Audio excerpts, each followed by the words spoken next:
তো hello guys, আসসালামু আলাইকুম। তো আপনারা সারা ভালো আছেন না? আমি নতুন ভাই ভালো আছি। আর আজকে আই গেছি বেঙ্গলোর বলে একটা জায়গাত বিডিয়ামপুরা হইয়া জায়গা একটা, বাট এটা একলে হইতে গেলে সিটিও আর থোড়া সিটির বাইরেও তুমি তাই দেখতে আড্ডায় যে পর্যন্ত রোদ উঠিছে। সকাল সকাল দেখলাম রোদ কম, কিন্তু এখন এটা বহুত বেশি রোদ হয়েছে।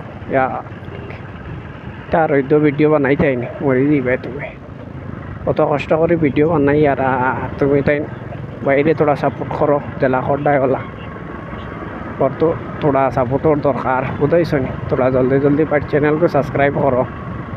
देखी लाइन तो डेली बहुत मानसे किंतु सब्सक्राइब थोड़ा कम करो। सबर काছে रिक्वेस्ट रইল সবে सब्सक्राइबটা করিও, তবে ফাউরিও না। কত মেহনত করে ভিডিও বানাই আর তোমার লাগিয়া